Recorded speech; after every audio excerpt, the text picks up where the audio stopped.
Dios les bendiga, hermanos. Para mí es un privilegio saludarles en el amor de nuestro Señor y Salvador Jesucristo, y espero que todos estén bien en sus hogares. También es un privilegio de parte de Dios el poder compartir con ustedes la palabra de Dios en este momento. Creo que cada uno de nosotros quisiéramos estar todos juntos reunidos en la casa de nuestro Dios, en el templo, adorando y glorificando el nombre de nuestro Dios. En este momento no nos es posible hacer eso, pero creo que cada uno de nosotros como familia en nuestros hogares podemos tomar parte de nuestro tiempo para poder tributar alabanza a nuestro Dios y también ser edificados por medio de su palabra. Así, hermanos, en esta hermosa hora quiero que tomemos una base bíblica para entrar al desarrollo de este mensaje, esperando que sea de grande bendición, edificación, fortaleza y ánimo para nuestras vidas. Y en esta hermosa tarde vamos a estar leyendo en Apocalipsis, capítulo 2, versículo 8 al 11. Apocalipsis, capítulo 2, versículo 8 al 11. Esa será nuestra base bíblica en esta ocasión. Y estaremos leyendo la palabra de Dios en el nombre del Padre, del Hijo y del Espíritu Santo. Y dice de la siguiente manera: y escribe al ángel de la iglesia en Esmirna, el primero y el postrero, el que estuvo muerto y vivió, dice esto: yo conozco tus obras y tu tribulación y tu pobreza, pero tú eres rico. Y la blasfemia de los que se dicen ser judíos y no lo son, sino sinagoga de Satanás. No temas en nada lo que vas a padecer. He aquí, el diablo echará a algunos de vosotros en la cárcel, para que seáis probados, y tendréis tribulación por 10 días. Sé fiel hasta la muerte, y yo te daré la corona de la vida. El que tiene oído, oiga lo que el Espíritu dice a las iglesias. El que venciere no sufrirá daño de la segunda muerte. Hasta ahí estaremos leyendo en esta hermosa tarde. Y vamos a estar meditando bajo el tema Esmirna, la iglesia perseguida. Esmirna, la iglesia perseguida. En partes de Europa del Este todavía se ven grandes persecuciones de países, estados comunistas, socialistas, islámicos en contra de los cristianos que viven en esas regiones de Europa. Algunos de los cristianos no pudieron obtener educación o permanecer en un solo trabajo por motivo de que muchos gobernantes que rigen tales regiones no consideran que los fieles cristianos gocen de tales libertades o derechos como ciudadanos que son de tal país. Muchos de ellos viven bajo la constante vigilancia y abuso de parte de las autoridades. Cristianos han sido exiliados de sus países. Otros han muerto por dar testimonios que son hijos de Dios.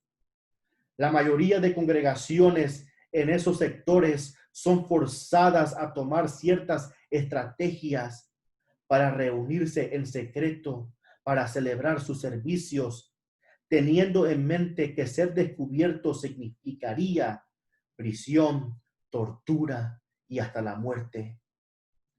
Y esta es la condición de vida en los países comunistas y socialistas y en las comunidades islámicas en Europa. Y a pesar de eso, a pesar de las amenazas, lo que impresiona de estas congregaciones perseguidas es la lealtad que demuestran hacia Dios. Una iglesia que vive para la gloria de Dios. Una iglesia pura para la gloria de nuestro Dios. Los años de persecución los ha convertido en una iglesia pura, una iglesia celosa por mantener la verdad de Dios. La fe de ellos está viva, es genuina a pesar de tantos años de opresión y persecución. Cuando Jesucristo dijo a sus discípulos, sobre esta roca edificaré mi iglesia, en el Evangelio de San Mateo capítulo 16, versículo 18, Jesucristo también incluyó la promesa que las puertas del Hades no prevalecerán contra ella. Esta frase, las puertas del Hades, se usaba en común en aquellos tiempos como una forma indirecta con relación a la muerte.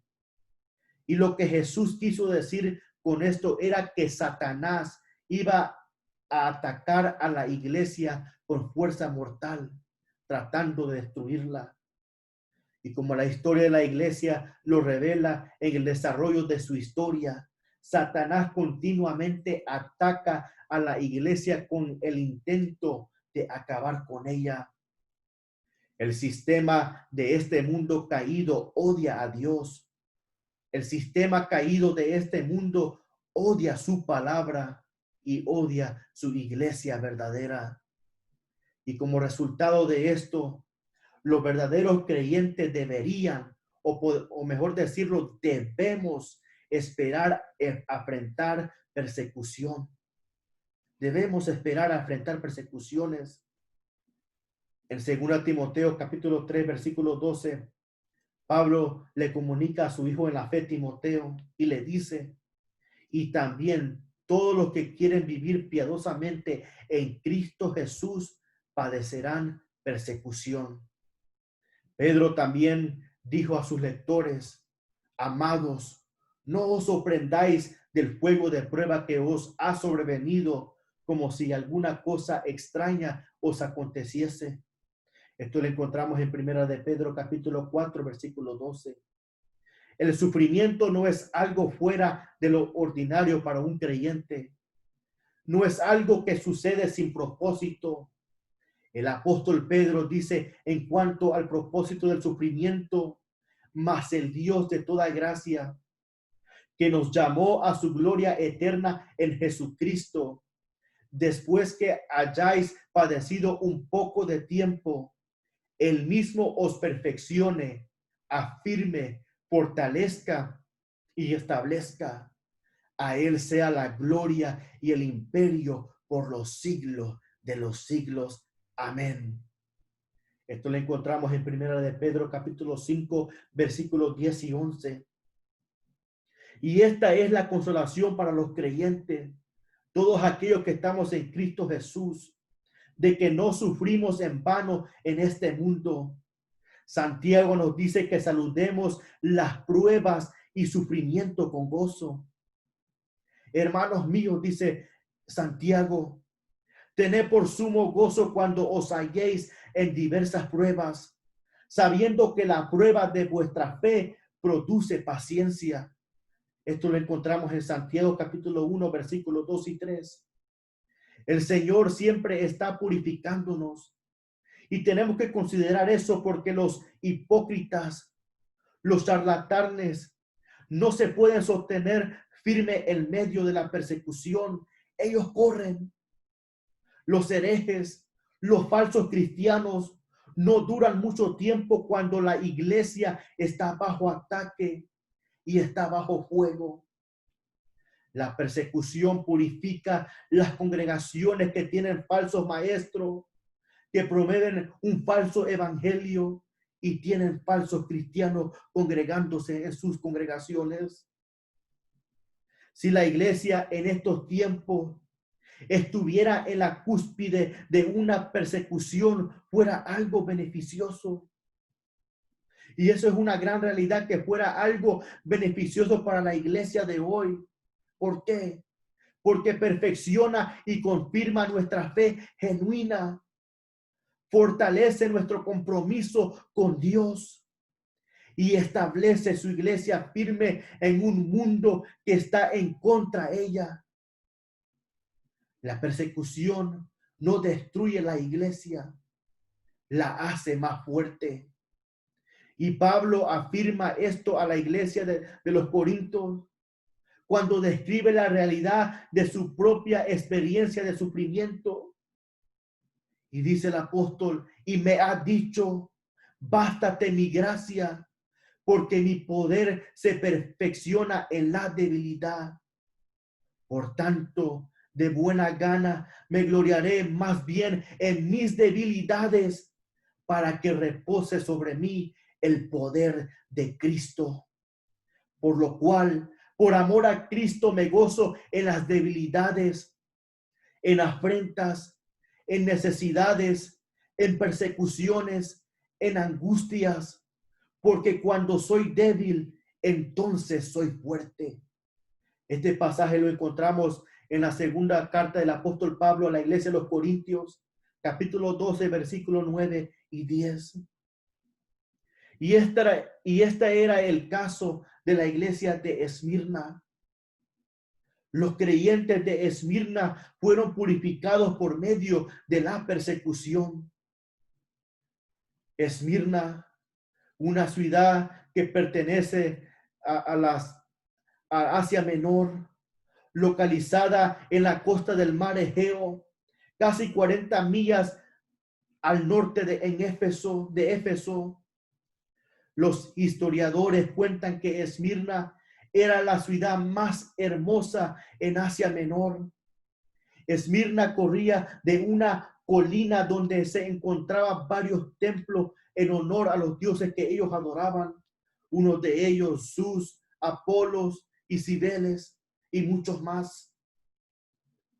Esmirna era también reconocida por su ciencia, por su medicina y su extravagante educación.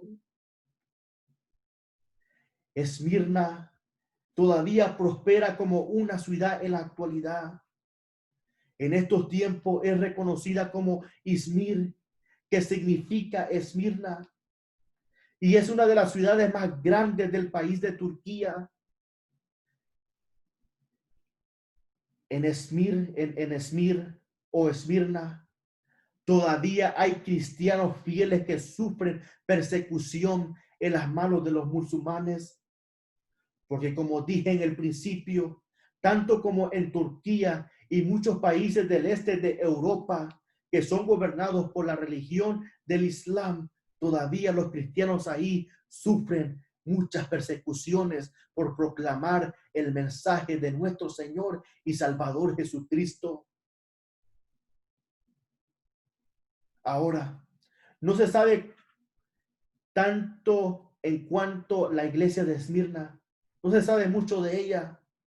Se cree que el evangelio llegó a Esmirna durante el ministerio del apóstol Pablo en la iglesia de Éfeso, de acuerdo con lo que dice en parte de Hechos capítulo 19, versículo 10. De manera que todos los que habitaban en Asia, judíos y griegos, oyeron la palabra del Señor Jesús. Así que los únicos detalles que sabemos de esta congregación fiel vienen de las propias palabras de Cristo Jesús en Apocalipsis. El Señor, como suele hacerlo, y si vemos en cada carta a las 7 iglesias, Él siempre primero se identifica como el autor de tal carta. Y de esta manera lo hizo con la iglesia de Esmirna. A la iglesia de Esmirna se identifica a sí mismo en el versículo 8 como el primero y el postrero, el que estuvo muerto y vivo. De esa manera se identifica Cristo a la iglesia de Esmirna como el primero y el postrero, el que estuvo muerto y vive, dice esto. Esto es un eco de la forma como Dios mismo conforta al apóstol Juan con sus palabras a contemplar la visión de Cristo. Y lo podemos ver en Apocalipsis capítulo 1, versículos 17 y versículo 18. no temas, yo soy el primero y el último, y el que vivo, y estuve muerto, mas he aquí que vivo por los siglos de los siglos. Amén. Y tengo las llaves de las muertes y del Hades. La frase el primero y el postrero era el título de Dios en el Antiguo Testamento. Isaías capítulo 44, versículo 6 dice: así dice Jehová, Rey de Israel, y su Redentor, Jehová de los ejércitos: yo soy el primero y yo soy el postrero, y fuera de mí no hay Dios. Esto lo encontramos en el pasaje de Isaías 44, versículo 6. Y esto es una afirmación de la naturaleza divina de Cristo y su autoridad. Cristo afirma nuevamente ese título una vez más en Apocalipsis capítulo 22, versículo 13, y dice: yo soy el alfa y la omega, el principio y el fin, el primero y el último. Nuestro Dios es eterno. Él ya estaba en existencia cuando todas las cosas fueron creadas, y Él permanecerá hasta la destrucción de todas las cosas y aún después de esas cosas. Él es eterno. Él trasciende el tiempo, el espacio y toda la creación. Nuestro Dios es eterno. Y sin embargo, para los pecadores miserables como nosotros, Él estuvo muerto, pero ha regresado a vida. Así como es posible que un infinito Dios muera. Solamente en la encarnación de Cristo Jesús, cuando tomó forma de hombre, hecho carne para morir en nuestro lugar como sustituto. Primera de Pedro capítulo 3 versículo 18 dice: porque también Cristo padeció una sola vez por los pecados, el justo por los injustos, para llevarnos a Dios, siendo a la verdad muertos en la carne, pero vivificado en espíritu. El cuerpo de Jesús murió y fue sepultado, pero Cristo no fue abandonado en el Hades, la muerte. Hechos capítulo 2, versículos 29 al 31, el apóstol Pedro dice: varones hermanos, se os puede decir libremente del patriarca David, que murió y fue sepultado, y su sepulcro está con nosotros hasta el día de hoy.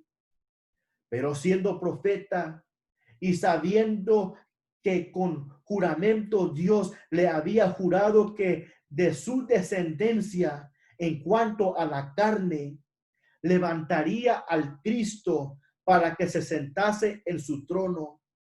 Viéndolo antes, habló de la resurrección de Cristo, que su alma no fue dejada en el Hades, ni su carne vio corrupción. La resurrección de Cristo entre los muertos fue una señal de que Dios el Padre aceptó su sacrificio expiatorio por los pecados de seres humanos. Su resurrección también nos da la garantía de una eternidad con Cristo Jesús, nuestro Señor y nuestro Salvador. Otras palabras particulares: el que estuvo muerto y vivió, fueron de gran consuelo para la iglesia sufriente de Esmirna, una iglesia despreciada, una iglesia perseguida, una iglesia oprimida. Podemos decir que no podría haber algo más grande que escuchar de Cristo mismo, quien sufrió aún más, peor de lo que ellos habían sido elegidos para soportar. Con el Señor a su lado, ellos podrían afrontar cualquier amenaza, aún la misma muerte. Ellos podían aferrarse a la promesa de Cristo, la cual encontramos en el Evangelio de San Juan, capítulo 11, versículos 25 y 26, que dice: yo soy la resurrección y la vida. El que cree en mí, aunque esté muerto, vivirá. Y todo aquel que vive y cree en mí no morirá eternamente. En el versículo 9, Cristo continúa hablándoles. Versículo 9 dice: yo conozco tus obras y tu tribulación y tu pobreza, pero tú eres rico. Y la blasfemia de los que se dicen ser judíos y no lo son, sino sinagogas de Satanás. Este es lo que dice el versículo 9. Yo conozco tus obras y tu tribulación y tu pobreza, pero tú eres rico.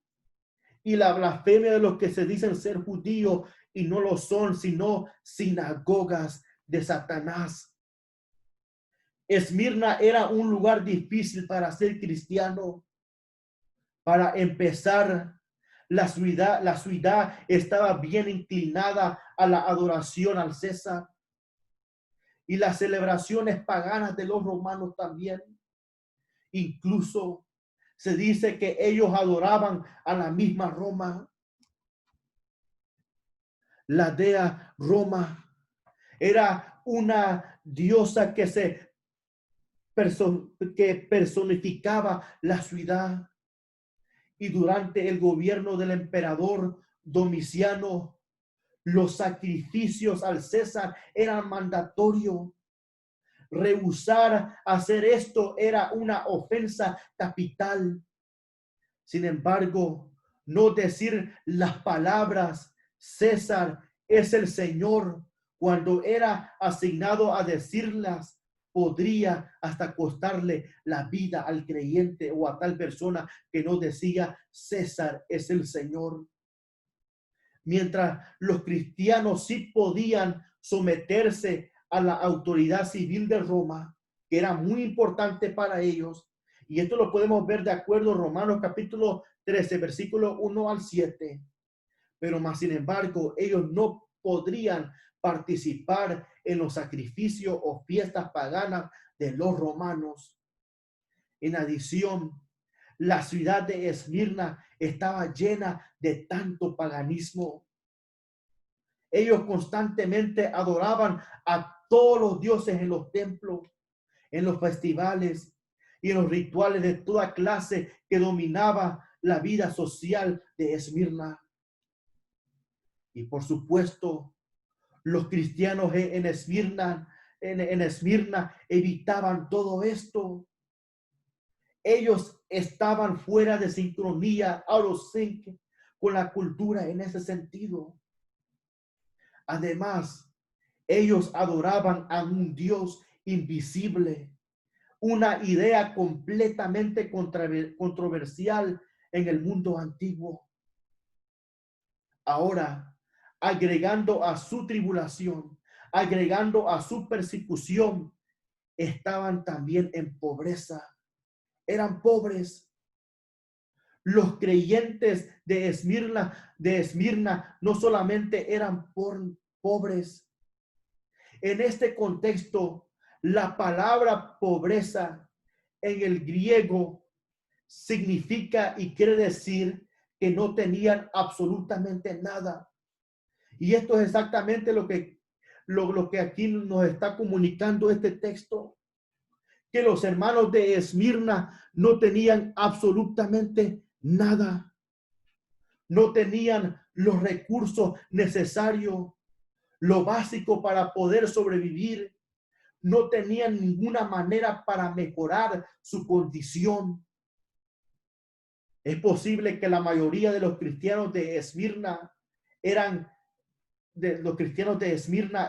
esclavos y cualquier cosa que ellos tenían como posesión lo tuvieron que entregar o se les fue quitada por causa de la persecución.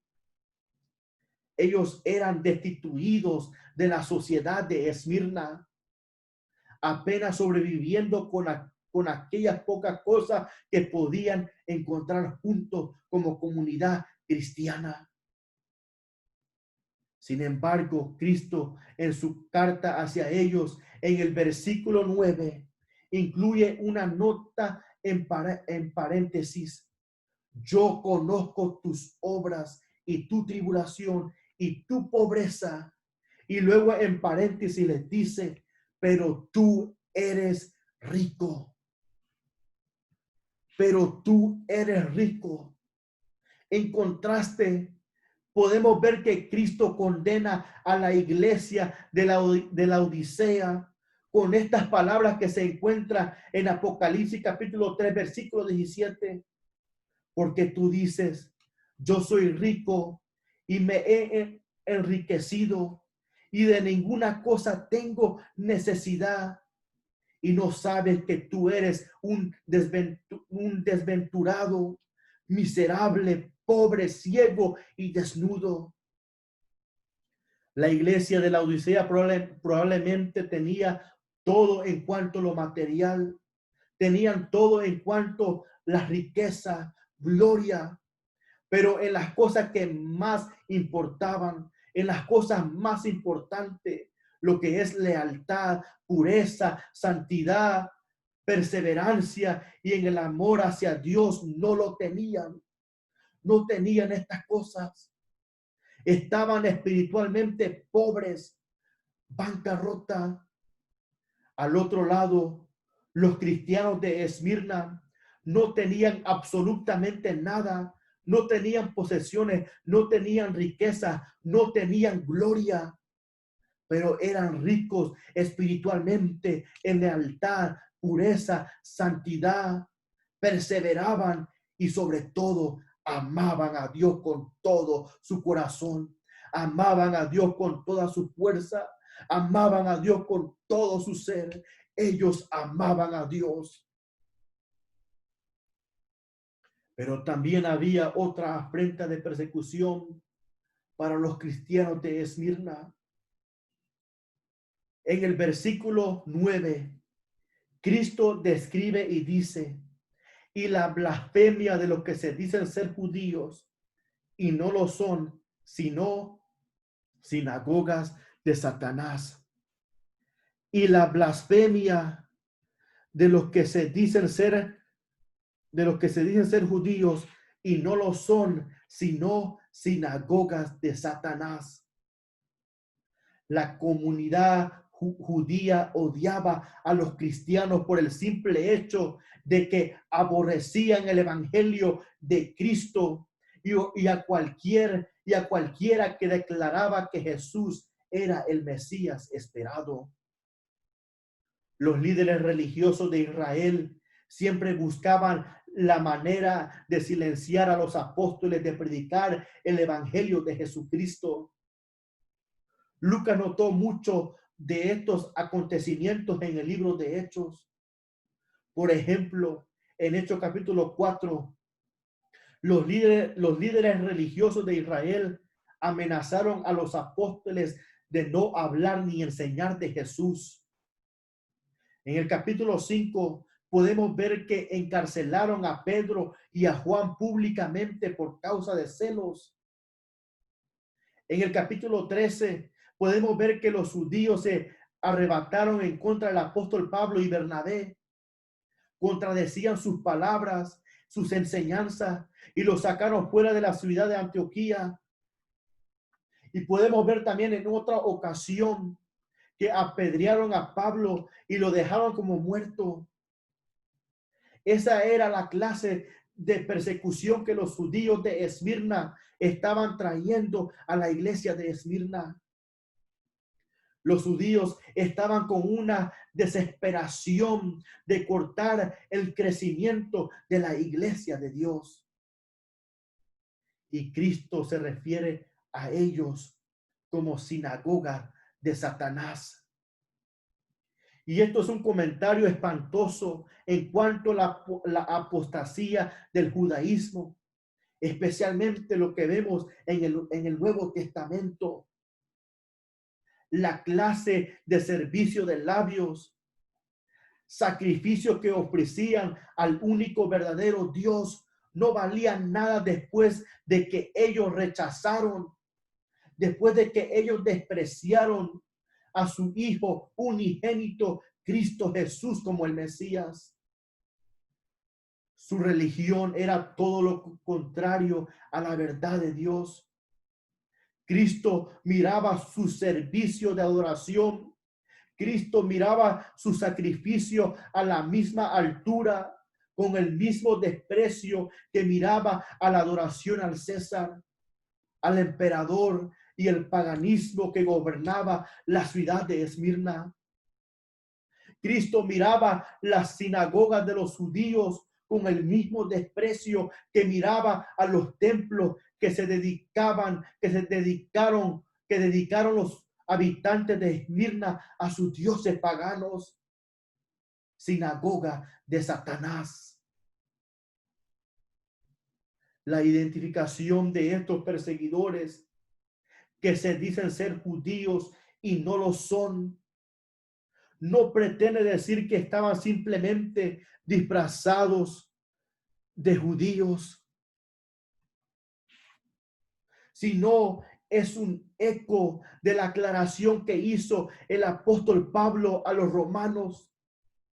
En Romanos capítulo 2, versículos 28 y 29, el apóstol Pablo dijo: pues no es judío el que lo es exteriormente, ni es la circuncisión la que se hace exteriormente en la carne, sino que es judío el que lo es en lo interior.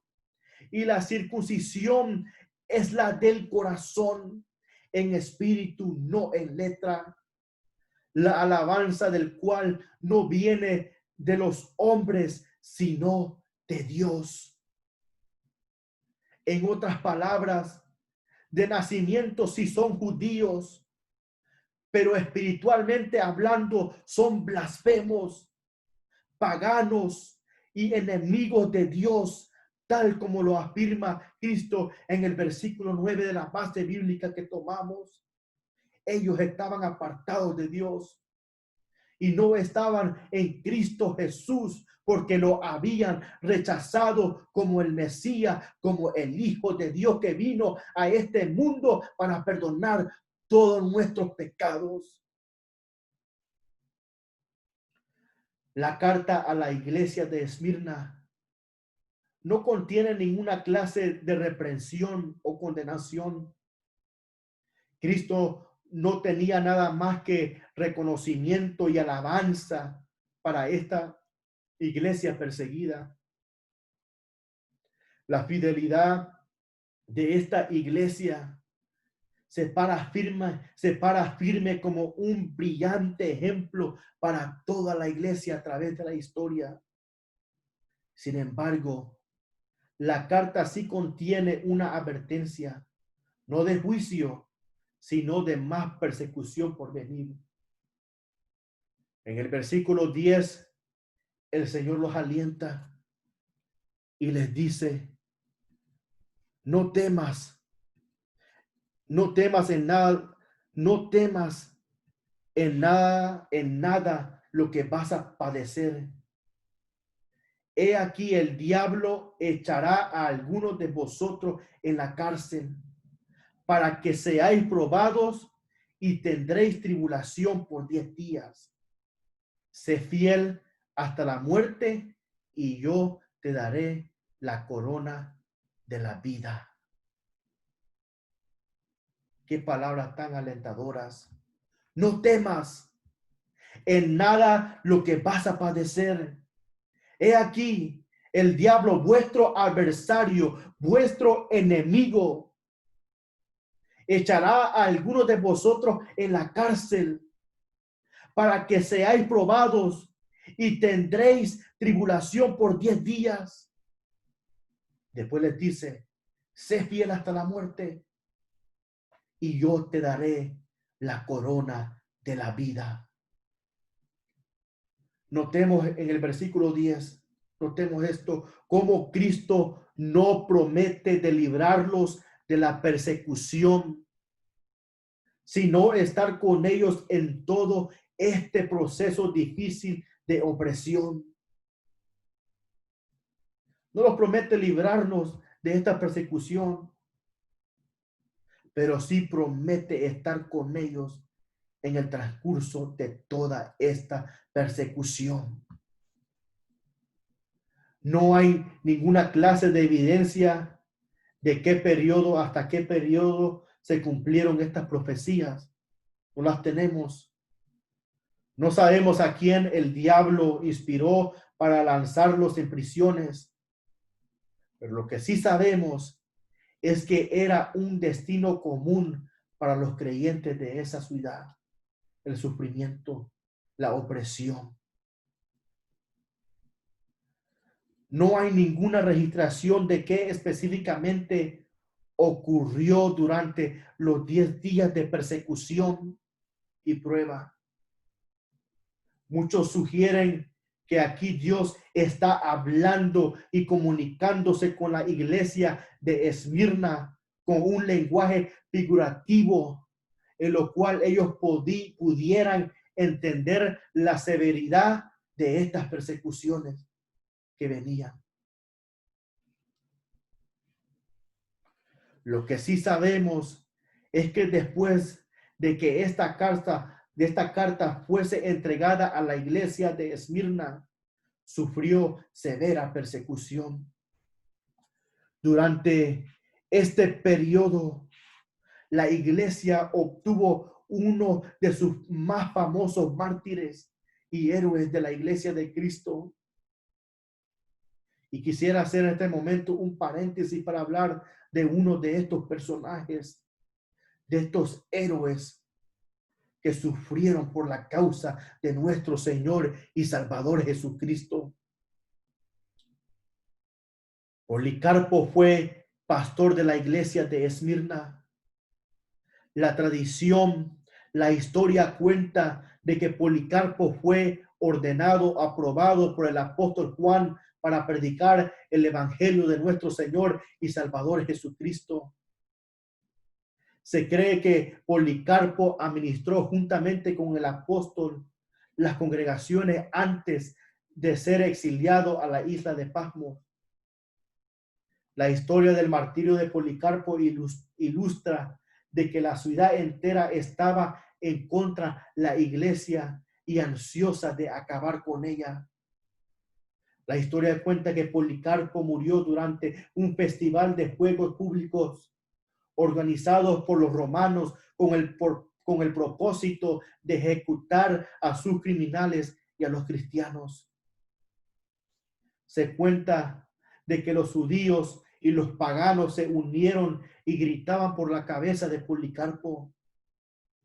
Policarpo no tenía un interés personal de huir y salvar su propia vida.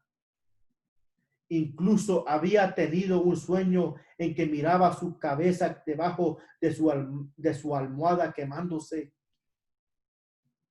Policarpo estaba convencido que iba a ser quemado vivo. Pero a petición de la iglesia, de la comunidad cristiana de Esmirna, Policarpo se fue de la ciudad de Esmirna y fue hospedado por sus amigos en el campo afuera de la ciudad. Pero sus perseguidores se enojaron en gran manera porque no podían encontrarlo, hasta que un día tomaron a 2 niños, los torturaron hasta que uno de los niños dio la localización de Policarpo en el lugar que se encontraba escondido. La tradición, la historia cuenta de que cuando lo arrestaron a Policarpo para regresarlo nuevamente a la ciudad, los soldados no querían verlo morir y le rogaron a que maldijera a Dios y dijera: César es el Señor. o ofreciera un simple sacrificio al emperador para salvar su propia vida.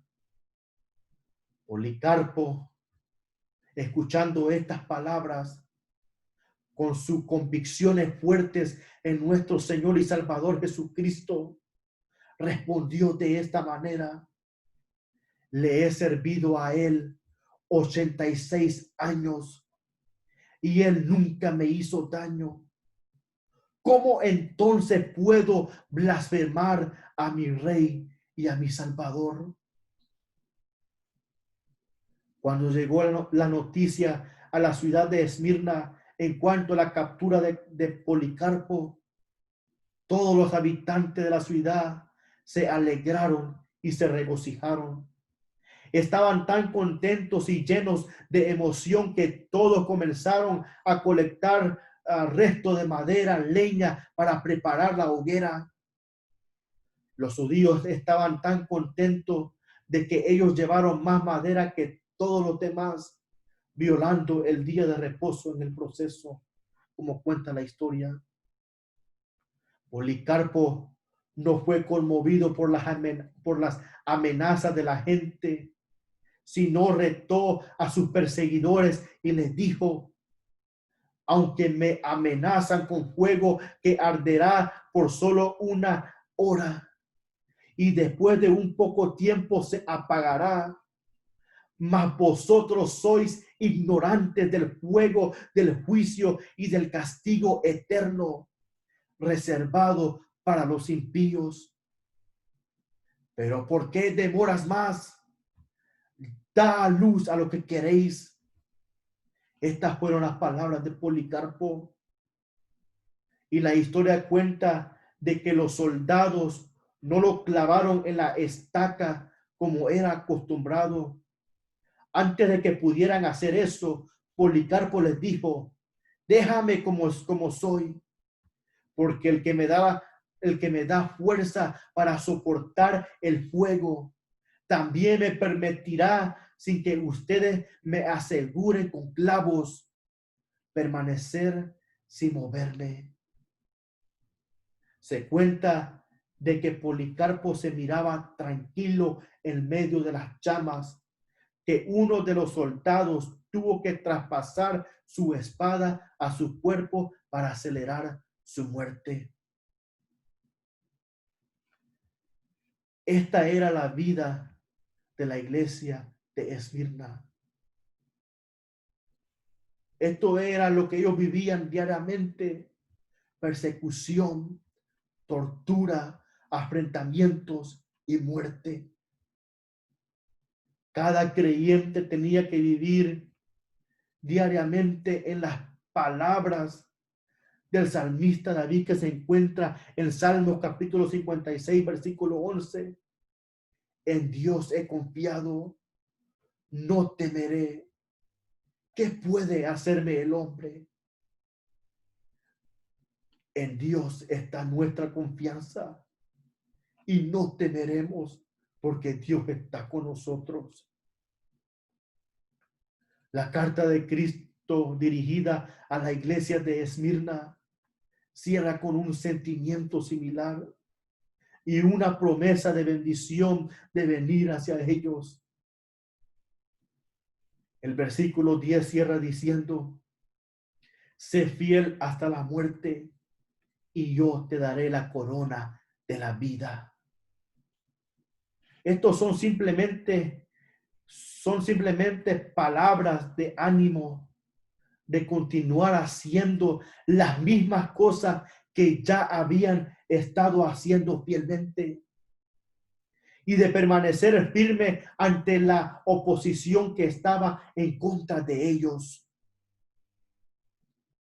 En sí mismo, y esto hablando también de nosotros hoy en estos días, nosotros no tenemos la capacidad de mantener o proteger nuestra fe. Si pudiéramos perder nuestra salvación, ciertamente lo haríamos. En lugar, es nuestro Dios que nos sostiene firme en la fe. En muchas ocasiones Cristo repetía esta gloriosa verdad a sus discípulos que se encuentra en el Evangelio de San Juan, capítulo 10, versículos 28 y 29. Y yo les doy vida eterna y no perecerán jamás, ni nadie las arrebatará de mis manos. Mi Padre que me las dio es mayor que todos y nadie las puede arrebatar de la mano de mi Padre. Estas son las palabras del Evangelio de San Juan, capítulo 10, versículos 28 y 29. Y en la carta a los romanos, el apóstol Pablo despide cualquier preocupación en cuanto a la seguridad de nuestra salvación. Romanos capítulo 8, versículos 28 al 31 dice: y sabemos que a los que aman a Dios, todas las cosas les ayudan a bien.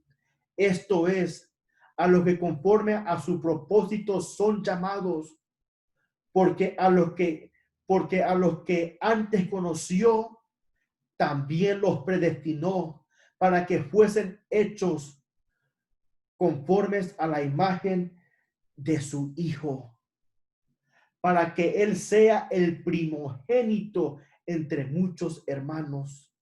Y a los que predestinó, a estos también llamó. Y a los que llamó, a estos también justificó. Y a los que justificó, a estos también glorificó. ¿Qué pues diremos a esto? Dijo el apóstol Pablo: si Dios es por nosotros, ¿quién contra nosotros? La escritura es clara. Si usted es un creyente verdadero, usted va a perseverar en la fe y no por sus obras o cualquier clase de fuerza que está en usted, sino porque Dios mismo, que es poderoso para guardaros sin caída y presentaros sin mancha delante de su gloria con gran alegría, al único y sabio Dios, nuestro Salvador, sea gloria y majestad, imperio y potencia, ahora y por todos los siglos. Amén. Estas palabras se encuentran en Judas, en los versículos 24 y 25. Y en la segunda carta del apóstol Pablo a su hijo en la fe, Timoteo, en el capítulo 4, versículo 18, dice: y el Señor me librará de toda obra mala y me preservará para su reino celestial. A él sea gloria por los siglos de los siglos. Amén. Esto significa que si eres un verdadero cristiano, tu fe perdurará hasta el final.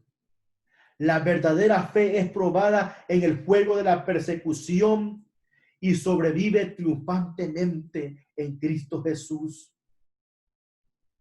Ahora podemos decir entonces, ¿qué significa para aquellos que rechazan y niegan a Cristo y abandonan su fe? ¿Qué significa esto? El apóstol Juan contesta a esta pregunta en su primera epístola desde Juan, en el capítulo 2, versículo 19, y dijo: salieron de nosotros, pero no eran de nosotros, porque si hubiesen sido de nosotros, habrían permanecido con nosotros, pero salieron para que se manifestase que no todos son de nosotros. Y esa es la triste realidad. No todos aquellos que dicen Señor, Señor, son verdaderos creyentes. En muchas congregaciones están llenas de falsos creyentes. Y en ese sentido, el Señor no está simplemente prometiendo a los creyentes de Esmirna una recompensa por su perseverancia, sino que la perseverancia es la recompensa.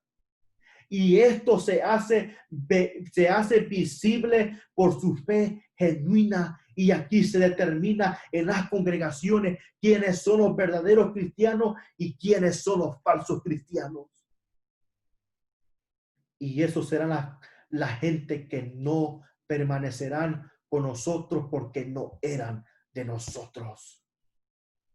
No fueron salvos, no fueron llamados por Cristo Jesús. Y aquellos que demuestran que su fe, para aquellos que demuestran que su fe es auténtica por su fidelidad hacia Cristo, esas son las personas que disfrutarán la corona de la vida eterna con Cristo Jesús. Tal como termina el versículo 10 diciendo: para los creyentes de Esmirna y a la audiencia a lo largo de la historia, la carta cierra con una nota confortante. Versículo 11. El que tiene oído, oiga lo que el Espíritu dice a las iglesias.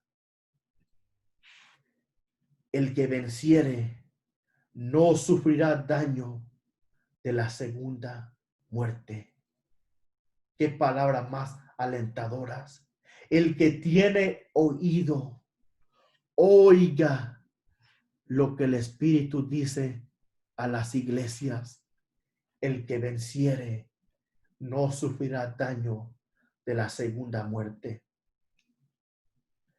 La persecución les puede costar mucho a los verdaderos creyentes.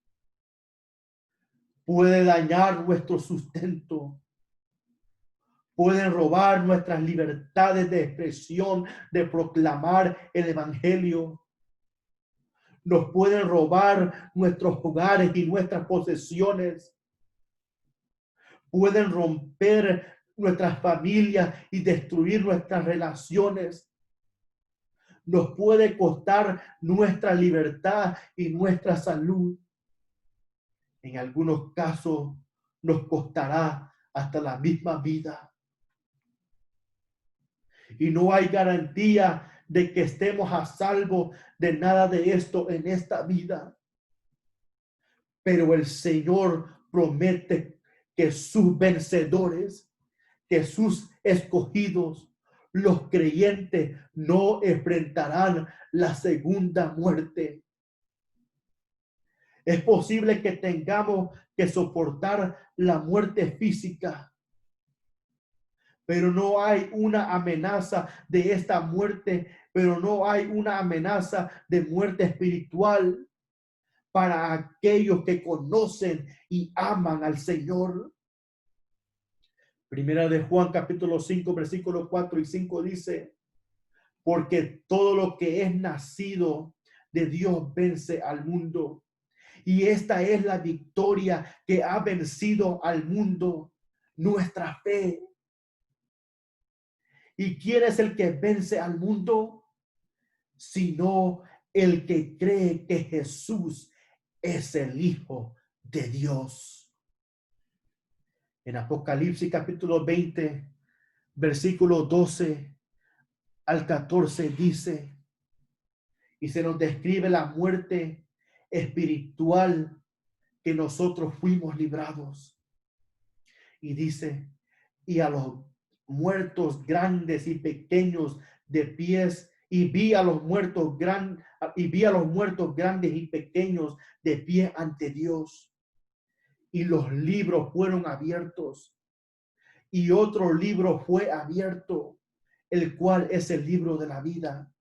Y fueron juzgados los muertos por las cosas que estaban escritas en los libros según sus obras. Y el mar entregó los muertos que había en él. Y la muerte y el Hades entregaron los muertos que habían en ellos. Y fueron juzgados cada uno según sus obras. Y la muerte y el Hades fueron lanzados al lago de fuego. Esta es la muerte segunda. si realmente amas al Señor, si tu fe es verificada por una vida de perseverancia fiel, nunca experimentarás eso. Si eres un verdadero creyente con una fe que supera toda la persecución que Satanás puede lanzarte, incluso hasta la primera muerte, la muerte física, nunca experimentarás la segunda muerte, la muerte espiritual. En cambio, Cristo te dice, y esto lo encontramos en Apocalipsis capítulo 22, versículos 12 al 14, he aquí yo vengo pronto y mi galardón conmigo para recompensar a cada uno según sea su obra. Yo soy el alfa y la omega, el principio y el fin, el primero y el último. Bienaventurados los que lavan sus ropas para tener derecho al árbol de la vida y para entrar por las puertas en la ciudad. Ante el sufrimiento y la oposición, debemos recordar los límites del poder perseguidor de Satanás y las gloriosas eternas recompensas que esperan a quienes perseveran hasta el fin.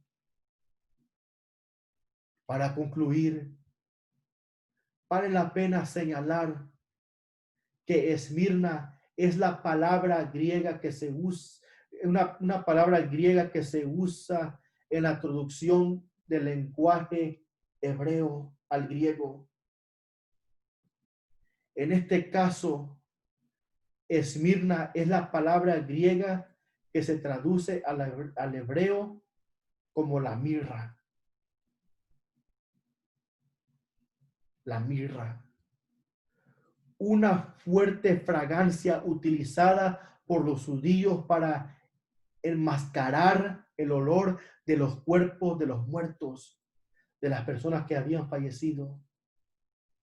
En el Evangelio de San Juan, capítulo 19, versículos 39 y 40, nos dice que Nicodemo trajo aproximadamente 100 libras de mirra mezclada con aloe para envolver el cuerpo de Cristo, el cuerpo de Jesús para el entierro. Pero la mirra era preciosa y difícil de conseguir en esos tiempos. Estaba hecho de la resina de árboles pequeños y espinosos.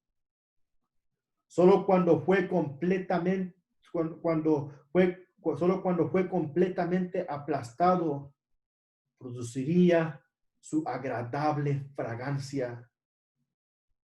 Ahora, en ese sentido, la iglesia en Esmirna fue nombrada apropiadamente.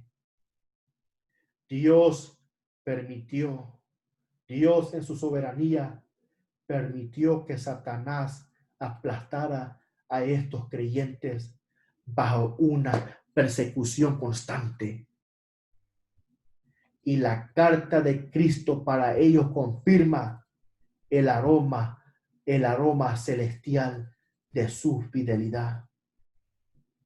Esta es la iglesia de Esmirna, la iglesia perseguida que ha quedado en las escrituras como ejemplos de cómo nosotros nos debemos conducir en medio de la persecución, en medio de la tribulación. Nuestra esperanza tiene que estar puesta en Cristo Jesús, no en nuestras habilidades, no en en nuestra sabiduría, en nuestro conocimiento que tengamos, sino en el conocimiento de aquel que es todopoderoso para librarnos, para sostenernos, para conducirnos en un mundo corrupto, en un mundo cruel, en un mundo que se ha levantado en contra de todo aquello que proclama el nombre de Cristo. Así que, hermanos, esperando que esta palabra sea de grande edificación y de bendición para cada uno de nosotros, y tenemos nuestra fe en la esperanza de que un día nos uniremos nuevamente en el templo para celebrar culto a nuestro Señor. Y si eso no es la voluntad del Señor, nuestra esperanza es de que un día todos estaremos reunidos ante la presencia de nuestro Dios. Y ahí estaremos por toda una eternidad alabando y glorificando el nombre de nuestro Dios. Oremos. Dios soberano que estás en los cielos, te damos gracias en este momento por la oportunidad que nos diste de poder escuchar tu bendita palabra. Gracias, Señor, por consolarnos por medio de su palabra.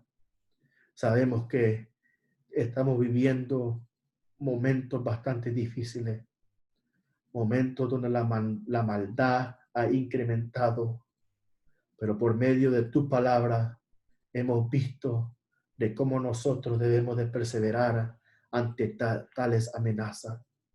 Siempre nuestra fe puesta en ti, confiando en tu providencia, confiando de que un día usted volverá por nosotros y juntos estaremos delante de su presencia.